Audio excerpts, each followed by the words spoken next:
trying to rotate this, but it's not letting me do it. Okay, going live. And we're live. Good afternoon, everyone. BC here from Bisimoto, but I'm not in the Bisimoto facility. I'm actually in Ontario. Let me see if YouTube will let me switch the orientation here. Oh, it won't let me do it, so I tried. I'm here in Ontario, California, at a very nice location. It's the Porsche dealership in Ontario, known as Porsche Ontario. This is a place that I found through a local billboard a couple of years ago, and couldn't believe there was a beautiful dealership here that's close to the office. And since then, it's now become my go-to place for parts, my go-to place for service. Yes, even with race cars, they do it here, and especially classic cars. I'm in the classic car section. These are one of the few dealerships, this is one of the few dealerships in the nation where you can bring your classic 930, 326, 911, you name it, 912, 914, and they can do the work for you and warranty the work that they do on your classic Porsche, which is amazing indeed. So welcome to this Bisimoto Tech Tuesday. For those of you on YouTube, thank you so much for joining me as well in this great moment. And today is a very interesting one indeed. Chuck095 joining from South Africa, thank you so much. I love to come by the car scene in South Africa and see what's going on. I'm personally from West Africa. Have not had a chance to go to South Africa, but would love to see that indeed. My goodness. Okay, so here we are in Porsche, Ontario. Great facility. My background here is perfect. From a 930 to 326 to a G-Body 911, because there's something that I need to do, as Moha is asking me to do more certified videos, which I should bring to light. Porsche Tech2sday, good seeing you, brother. How are you? Carlos and Pix, hello to you as well. Thank you so much for joining. So as I mentioned, this is a very interesting and very hot topic in terms of everything automotive. It's electric vehicles versus petrol. And I had the opportunity yesterday to put up a post for all of you to involve yourselves in, where I said, hey, here are two 935 tribute cars. One is the blue twin turbo 920 horsepower one. Here's another one that's like a K3 Kremer tribute that's fully electric. Electric one makes 636 horsepower, petrol makes 920. Despite the power differences, because of how the power has been realized, the electric one is much quicker than the petrol one. And what would you choose? And overwhelmingly, to my chagrin, but not my surprise, petrol. And the SMS design and performance says no more electric, please. That's what I want to discuss today. I want you guys to take some time, firsthand, as we are live, share with me your appeal for everything petrol, or your appeal for everything electric, and your disdain for either one. Because I use the word disdain because that's what I've been receiving, is absolutely hate EVs, which I don't get. I don't get now, but let me take you guys back to as recently as 2018. For those of you who have followed me on this Tech Tuesday, which is something I've done for many years to give back to the community, to be that person I needed to be when I was younger. I needed someone to help me understand automotive tech when I was younger, and I had a hard time finding it. So I'm providing all my knowledge for free for all of you on this platform. That's what brought me to this Bisimoto Tech Tuesday type of arena. In 2018, I was very anti-EV, against it wholeheartedly, you know? Nathan Dunn says, I think as an enthusiast, combustion on the weekends, EV daily makes sense. That's interesting, and we'll talk about that. But I'll tell you about my experience so far. As far recently as 2018, if you came to my shop and talked to me about EVs, I'll ask you to leave my shop. I didn't want anything to do with it. Had I owned a performance EV? Nope. Had I even driven an EV? Nope, not at the time. Had I sat in one? Nope. My mindset when it came to electric cars were, yeah, just like what you said, SMS design, no soul. That's why I said too. EVs have no soul. They're for tree huggers. They are for people who wear hemp sandals.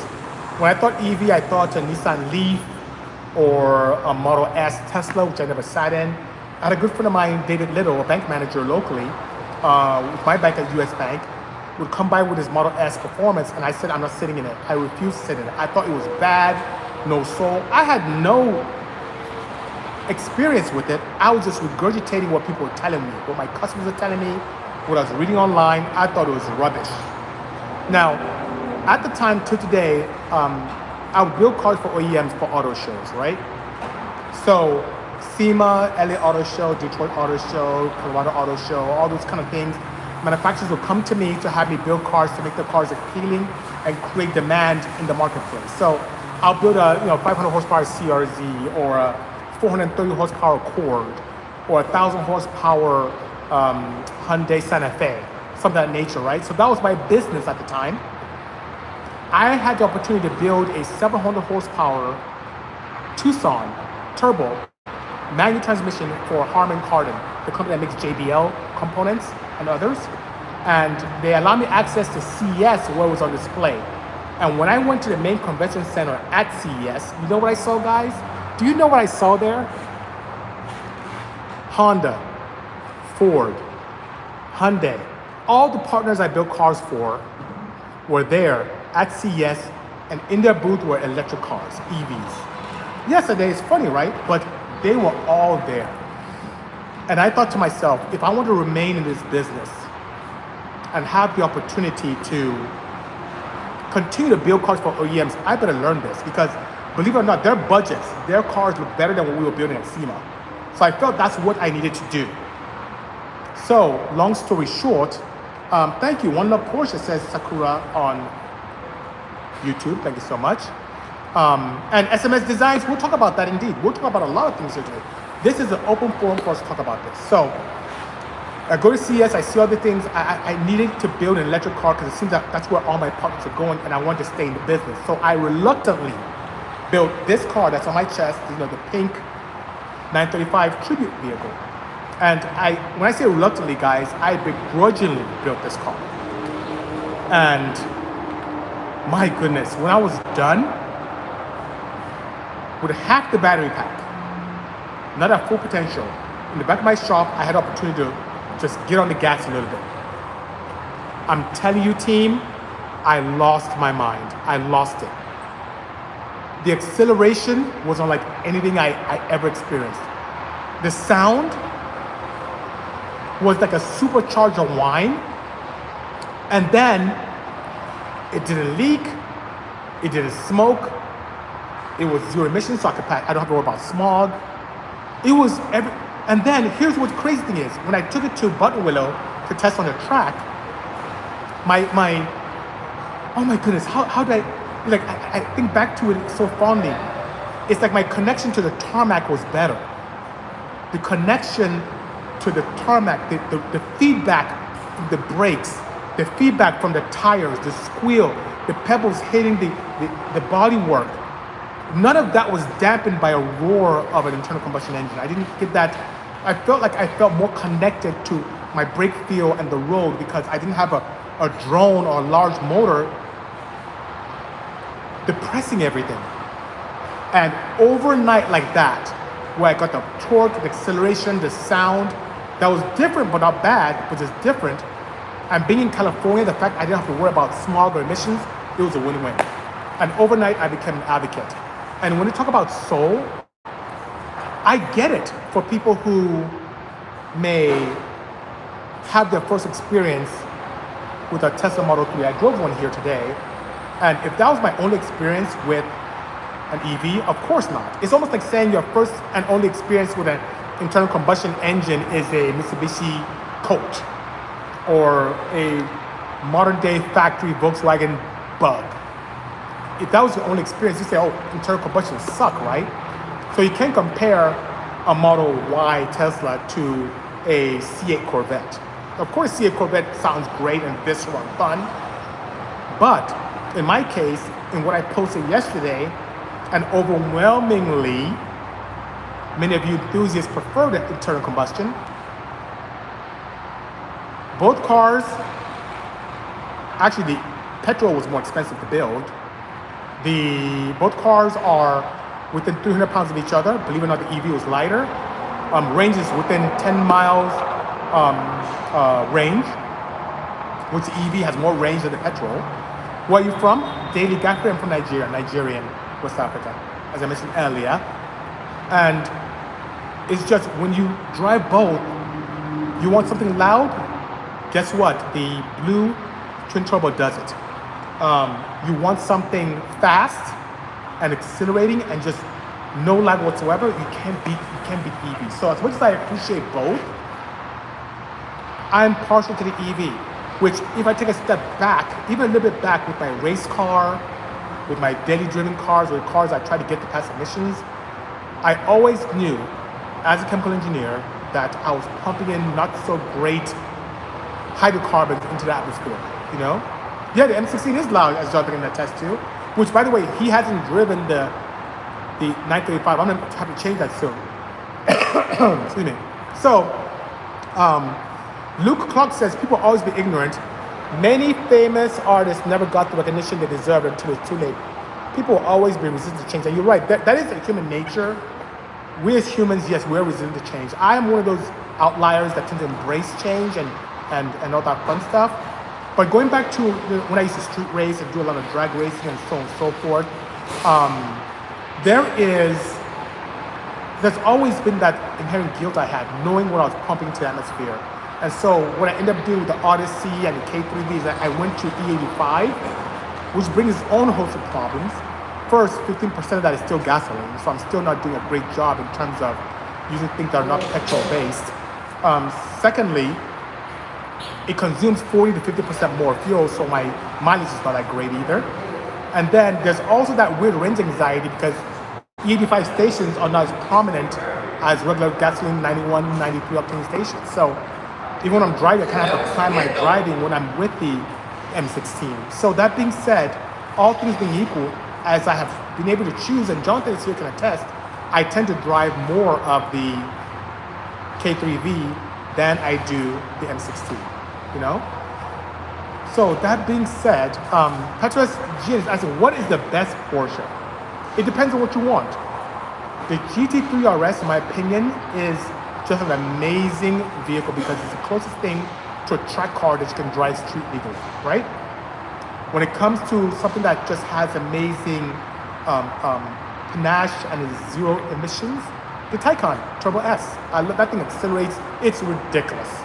And as I was talking to the general manager here on the way to sit down and interact with each and every one of you, the Macan Turbo is coming out soon, which is an EV-based one, and that should be quite exciting because it has the utilitarian opportunity, as Mark Machado and I were talking, that you may see with any kind of CUV, but also zero emissions to boot. And speaking of zero emissions, someone asked about batteries. Now, the cool thing is that batteries are ubiquitous in many of the things that we use in technology today. When it comes to my phone, it's blowing up. So, when you talk about lithium-ion batteries, they're used in cell phones that I'm using to communicate with all of you at this point. It's used in smartwatches, which I'm wearing now. It's used in laptops. So that's not a thing. It just happens to come that way. Some people say cobalt, but cobalt is also used in refining of gas as well. Today, lithium mining is not as damaging as what we've seen over the past numerous decades with using a non-renewable resource like crude oil. And what crude oil is done. I've seen it in my own country, Nigeria, what has happened to our rivers and canals and wildlife based upon spills and crude oil mining. Is just horrible. So for those individuals trying to use that as a crutch, I assume they're not using cell phones or smartwatches or laptops to communicate. That's not proper. Emissions from petrol vehicles are damaging to our environment. They just are. And I'm an advocate of anything that does not pollute as you use it. So when you're looking at hydrogen or electric, those are kind of my go-tos. And even though I appreciate and can once in a while have fun with petrol, performance EVs, not stock ones, performance EVs are still my go-to. Emmanuel Lopez from YouTube says, yes sir, Model 3 for the win. Love it so much. My daily driver too, that's good.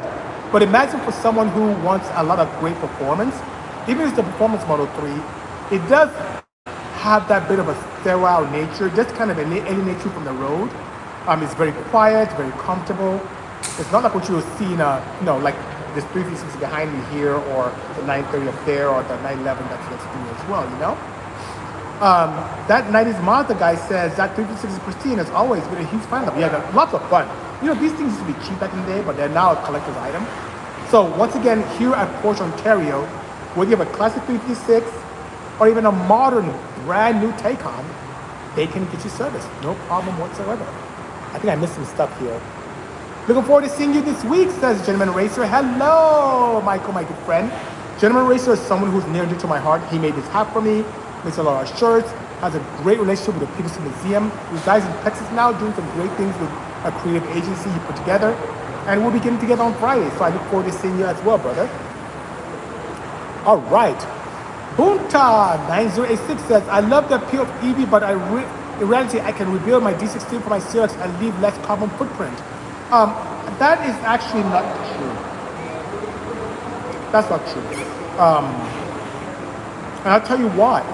So the vehicles that I built are cars that probably wouldn't see the road again.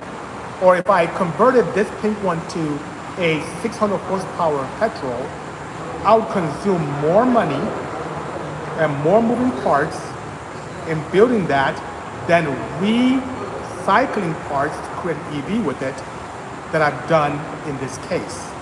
So I'd love to see your insight on how rebuilding your D-Series CRX would be, I would say, less of a carbon footprint using new parts than recycling stuff that already exists in the EV world. Please share with me. I'm really open to that. I'm really open-minded. Just like I was open-minded enough to build this reluctantly, I'm all ears to see it happen. That's why we're here. I want to be able to discuss that with each and every one of you.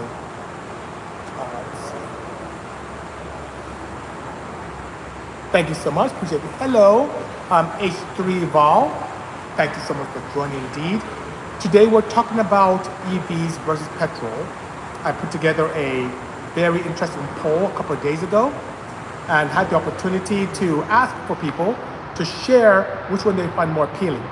One was faster than the other, in this case the more modern EV version.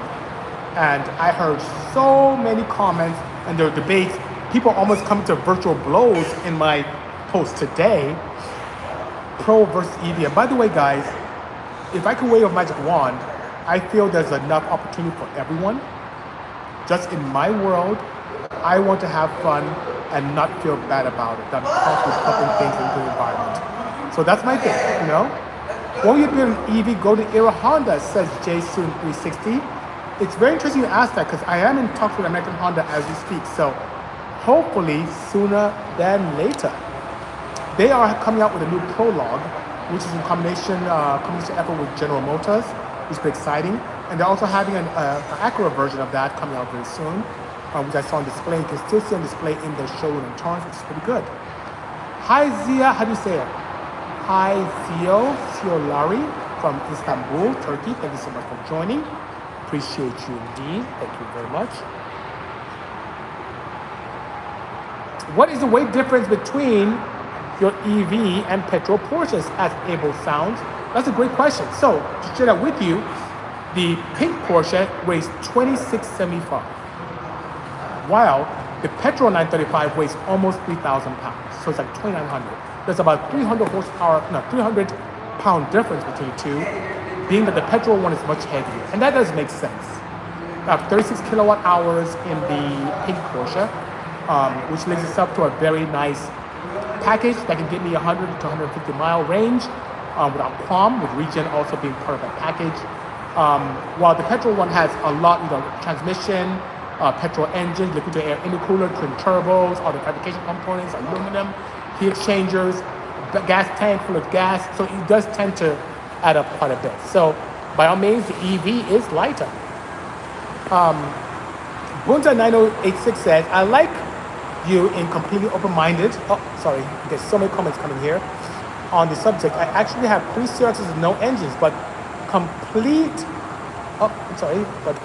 chassis ready to go. I would love to EV, and you can. There are companies out there that put together kits, Hasbro being one of them, that allow you to bolt in small drive units that are recycled into your front-wheel drive chassis. I think Ryan from Ryan is also exploring that as well, which is pretty good, you know? Chucky Real Life said, do you ever think EVs will ever sound as good as V10 engines? It depends on your perception of sounding good. Just like I can get my 4-cylinder wagon to sound like a V10 or a V12. No. It is subjective. Just like music. People have different tastes. Some people like rock and roll, some like rap, some like R&D, some like jazz, some like lo-fi. So, in my opinion, it shouldn't sound the same. It is different and can be enjoyable. The only thing that's close to something in petrol that I can attribute my performance EVs and sounding like is like a supercharger. So when you're bored, and I know you guys on YouTube here watching, if you go on YouTube and look up Bisimoto K3EV or BC935, you see some driving videos with myself or Jay Leno. We hear the sound. It's pretty cool. It's pretty cool. If anything, I have to take measures to dampen it because it gets pretty loud inside the car, which is pretty nice. But it's a nice preset sound. The only one thing is that if you're used to hearing the RPM capabilities of a petrol car, for an EV, as you expect to hear the same sound, it's quite different. As you look down, you're doing almost 100 miles an hour. And so there's a little bit of a relearning that has to happen with RPM versus speed when it comes to those applications. So yeah, pretty nice indeed. V12 is a little better, says it's Wes Lim. And once again, it's almost like how I remember not too long ago, we had the same debates of V8s versus inline fours. And the V8 guys were all against the inline four rice burners, and us rice burners, rice rocket guys were against the V8s being inefficient and loud for no reason. I guess we're seeing the same kind of debate with EV versus petrol. But what I would encourage all of you to do is try not to lump all EVs as base model Teslas or base model Leafs or Kona EVs. We should compare apples to apples. This is why I presented a performance EV with a performance petrol car. Once again, you wouldn't want to judge all internal combustion engines with a bone stock factory Chevrolet Malibu, right? If that was your only experience, you'd say, ICEs suck. But yeah, there are opportunities there. Opportunities indeed to learn from. How did you push 400 horsepower NA on an F22 cam engine, says the first gen Audis? Technology. I can give you the recipe that allowed me to do that. I'll start with the head. I had 3mm oversized intake valves, 1mm oversized exhaust valves. Had the heads ported significantly where they flowed very highly. I think at even at 450 lift, I think I got as high as 410 CFM. My camshafts were quite robust. Those camshafts were in the 600 lift range. My compression was 17:1. I ran it on alcohol. I ran, let me see, what size ITBs were those? Those are 64mm ITBs. You know, 64 is pretty big. Most people run 64 to feed a whole engine, right? But 64mm per runner is what I ran. My own custom 4-to-1 headers, a dry sump system, quarter cam gear, no alternator, so I ran a 16-volt system. So alternators tend to have parasitic losses. I had a vacuum pump that was affiliated with also my dry sump system. I ran that F22 with a D-series gearbox, and that's how I was able to achieve it with some good tuning, running an AEM EMS. And once again, I initially started that car running on C16, but I felt bad about what I was putting out in the atmosphere, so I went to alcohol as a way to do cleaner fuel. So I had another question here. And catching on fire excuse like petrol don't catch on fire? Yeah, it's true. Both do. When it comes to battery management, which is very important, you see that with petrol cars. We see it all the time. Petrol cars catch on fire, even more so. So yeah. Corvote says it's easy to see other EVs as Teslas because those are basically the poster child for EVs and the ones everyone has personal experience or driven. Yes, and that's so sad, Corvote, who's a fellow engineer, by the way, great guy. It's sad because everyone is judging based upon that. And I keep going back to the same analogy. Imagine judging all internal combustion engines by an Econobox. Imagine looking at the most popular, let's say Toyota Corolla, and you judge every internal combustion engine based on the Toyota Corolla. That wouldn't be fun at all, would it? People say, oh, internal combustion engines are awesome. Like, well, Toyota Corolla suck. You can't do that. It's apples to oranges, in my opinion, per se. Yeah. Let's see here. Does an EV conversion severely mess up the balance of our RR cars, such as a Porsche? Is Kish? Great question. That's a very good question, and I'll share with you my experience when it comes to that.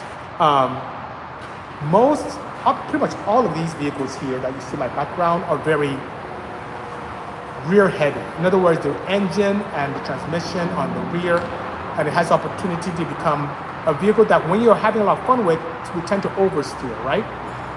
When I do my own conversions using a drive unit that has an integrated motor, transaxle, and inverter, and I place it almost towards almost like a mid rear engine, it does upset the balance, where it makes it even more balanced or less tail heavy. So when you have a suspension setup that is akin to optimizing a vehicle like that, you do have to change your valving and spring rates a little bit to make it more predictable again. So yes, it does upset it, but in a beneficial way. It makes it more balanced, more neutral, more tossable, and more forgiving. Great question, by the way. Hello, MVHD3. Good seeing you. Thank you so much for joining this Tech2sday. What Porsche 911? Well, it looks like, oh, actually that's not a 930. It looks like a 964 is up here. 336 and a G-body 911 is right there. It's pretty nice indeed. Hello, 808 Fayette Street. Appreciate you. Oh, Vanilla Malt at Cafe 50s. Is that who I think it is? Is that Glenn? Is that Glenn joining me? If that is Glenn, I love him so much. 808 Fayette Street. I hope that's Glenn, because Glenn is an accomplished actor and someone who I met who used to be a drummer for a major band. I don't know if I'm at liberty to share, but on the same time, we used to go to the 50s Cafe in West LA and get an extra malt. He was just mind-blowing, by the way. So if you're ever in the West LA area, the Century City, Santa Monica area, please visit 50s Cafe. Amazing malt shakes. Amazing. Love it. Can't wait to go there again. We need a manual transmission alternatives for EVs. That would be so much fun, says Louis Tron. Now, I can address that too. It depends on the motor. So there is a vehicle that we're converting in-house. It's an old school Lotus. And the motor that's being used on that, the electric motor is used on that, has an 8,000 RPM rev limit. So with that, you would have to admit it to transmission and shift accordingly. The reason why transmissions are important for internal combustion like this is because of how that engine produces power. So internal combustion, just from the nature of the engine, it starts off with low torque, peak torque where it's most efficient, and falls off rapidly. So to fall within that range, you have to shift accordingly. You need a transmission to allow you to stay in that sweet spot of power and torque, while also allowing you to accelerate as well. Now, let's look at something that's in this particular EV I'm wearing. It starts off with a high torque and continues through the RPM band and gradually tapers off. One of the reasons why a high horsepower EV with high torque can out-accelerate a petrol engine with a lot more power is because of the area under the curve. The beauty of that is, since a setup like this has an 18,500 RPM rev limit, there is no need to have a transmission on it. What does that translate to? No need to shift, much faster ETs or laps time when you're road racing or drag racing. Every time you shift, you don't have to remove power from the drivetrain and lose time and acceleration. The same reason why PDKs and Porsches are much faster, because it minimizes the opportunity for shifting. Even go with the Taycan that Porsche manufactures, and by the way, I'm here at the beautiful facility of Ontario Porsche, Ontario. The Taycan itself has a one shift opportunity, which is a 2-speed shift transmission, to give the opportunity to experience the speed and acceleration of the EV motor, and then give you the top speed that can come from having a lower ratio gearing while accelerating. And that's another thing that I failed to mention. When comparing the blue 930 to the pink EV, even though the pink one will accelerate it up to, let's say, quarter mile plus, if it comes to top speed, this will peter out at 167 just based upon the architecture of the motor and where it kind of red lines. While with shifting, top speed wise, I can eclipse the 200 mile an hour with the blue one. So it's kind of a raw Peter Paul kind of thing, you know? It's pretty nice.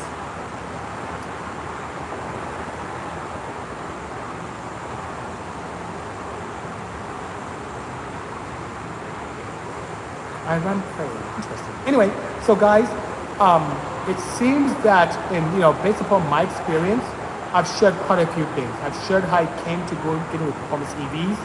I've shared insights and how I had the opportunity to build my first EV, how I was very anti-EV, not based upon my own experience, but hearsay, and how even as I've tracked both, I get better feedback with an EV because somehow the petrol engines tend to drone that away.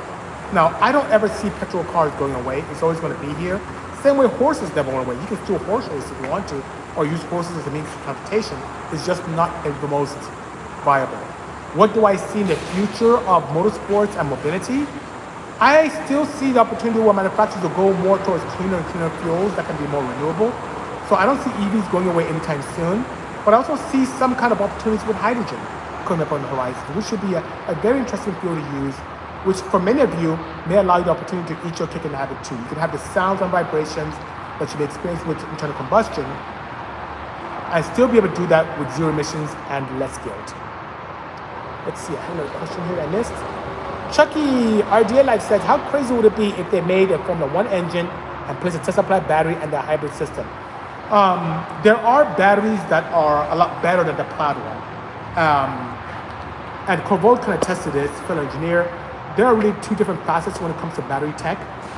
You want either batteries that are very energy dense or batteries that are very power dense. And the Plaid, based upon the kind of cell structure that is being used, is very energy dense, which means it allows you to have great range. The voltage requirements are above 400, close to 450. So that allows you to be able to have a lot of fun without having too much sag that can hurt you. And I don't allow profanity, young man, inside my feed here, so you have to leave. So I had to kick someone up for using profanity. Above and beyond that, there's an opportunity for you to have, which occurs in a lot of hybrids, believe it or not, very power dense ones where you can peg the throttle and then it doesn't sag as much and gives you a lot more acceleration and a lot more amps for amazing performance gains. So that being said, if someone wants to do something in Formula 1, I don't think they'll use a standard Plaid battery. It'll be more of a chemistry and architecture that is lightweight, has minimal sag, and very power dense. Hope that helps. Good afternoon, W3BR3. Appreciate you indeed. What is my name, says WB? My name is BC, is a Riohan. I'm the owner and founder of Bisimoto Engineering, also here in Ontario, California. I came from a background of drag racing, both on the street and the track. I had the opportunity to enter university at a very young age. So I was studying petrochemical engineering at the age of 15. Graduated with honors with also a master's in engineering as well. And I love using my expertise and love for everything automotive into my creations for privateers and companies alike. And speaking of companies, I'm here in a beautiful facility in Ontario, California as well, right off the 10 freeway and Archibald, known as Porsche Ontario. This is my go-to place when I want to buy Porsche parts, when I need to service not only my race cars, but also my factory cars. And also, if I need to buy a Porsche, this is the place to be. And they ship countrywide. So if you go to the website, you'll find something you like, it can ship to you anywhere you are in North America without cost. Sunny Tuesday to you as well. It's crossover, even though it's no overcast. We actually had some rain. So you see, I'm even wearing undergarments here because it's been quite cold here in Ontario. But we're doing our best. We're doing what we can do indeed, you know? Let's see here. Good evening, Joe Player. And he's from the UK, from England. Just bought himself an FK2 type. Nice choice. Anything experience to watch out for when maintaining or good cost-effective mods to improve the car? Yes, both. Oil. Nowadays, it's harder and harder to find oil that has a decent amount of zinc content. So do what you can. I think there's a dealer for Puro, what I use out of the UK. Make sure you use performance oils that have high amount of zinc to protect that valve train. Also, an intercooler upgrade, a flash, and any way to somehow alienate your intake pipe from the exhaust heat that radiates upwards is a good thing to do as well. So, intercooler setup, flash, and proper oil, you'll be golden, you know? Did you build the setup, engine, battery, or do you sell them as kits so anyone can buy it? Thank you for your time, says Louis Strawn. So for us, customers typically send us donor chassis. So we tend to build and package everything for customers as a turnkey. So I don't sell kits yet, but at this time, we tend to build everything in-house. Thank you, DJ Max66. Did you post the video results of the lighter wheels and tires? Says Z6. I did. And what I will do is even post more stuff in the next week on some of the other things, because we did some more alignment activities. It should be good. So stay tuned on YouTube for what we've done with the Bisimoto drag race pod. Hello, Zaki Zahardani 4030. Appreciate you, B. Thank you for joining. All right. Pimp Smokey B. Thank you so much. Appreciate that. Have you had the opportunity to drive the Honey Pegasus Porsche? No, I have not seen it. It was on display recently with our Porsches at the Peterson Museum, but I've not had the honor of driving that car. I believe that Tim and his team from BBI built that for the Huntington team. I've now had the honor. The only way I've played that is with the CSR game, virtually, but not in real life. That's as good as I say that. Dapper Dabber 710, good afternoon, brother. Good seeing you. Yes. I'm very happy to get my trailer back as well. For those of you who may not know, my trailer was borrowed without my permission last week. We got it back due to the great people from the Riverside Police Department SCT team and gang violence team as well. They're able to help me retrieve it. Had some damage internally. They did find and destroy my tracker, but we got it back, which is good indeed. So thank you so much for the kind words. I appreciate that, you know? Thank you for looking for it now, but it may only show the previous video. I'll have it showing up soon. Stay tuned, Zio. I'll have it up soon, I promise. Jessica says, I love watching you pronounce these names. Yeah, it's pretty interesting. Sean Duff US says, congrats. And by the way, Jess Wood is someone who's near and dear to me. I love her very much. She's an amazing individual, an amazing soul, and someone who's allowed me to improve as an individual over the past few years. Overland Supply, good seeing you, brother. Thank you so much for joining. Appreciate you indeed. Let's see here. What's in this? Okay. I already answered that question. Did you post it? No problem whatsoever. Hello, AV Overland Supply, who's also in Southern California, the go-to place when you want to do anything overlanding, whether it's a Porsche you might have here, or an Audi, I'm looking right here, or even a Land Rover or Land Cruiser from Toyota. He can make your off-roading dreams come true. Give him a call, hit him up here on Instagram, and he can take very good care of you. I vouch for him. How's that? Vouch for him deeply. So, once again, I'd like to thank the team here at Porsche Ontario for allowing me the opportunity to hang out with them. There's a Cars and Coffee which you guys should register for if you have a classic Porsche like this, air-cooled or water-cooled, but classic. It's on the 16th of March here on site from 8 a.m. to 11 a.m. I will be there, by all means. Feel free to register on the website and join us to celebrate all things classic Porsche. And guess what I'll be bringing? This car indeed. I will be bringing an electric Porsche, right? So thank you so much for your audience, guys. Thank you so much for sitting your poll. The only thing or words of advice I can leave with you is to have an open mind. We are all one big happy family in terms of motorsports and mobility and as enthusiasts. Let's all embrace, support each other, respect each other's means of propulsion. I love the ball, and keep in mind, the best is yet to come. Take care, everyone. Have a pleasant afternoon, and cheers. Bye-bye.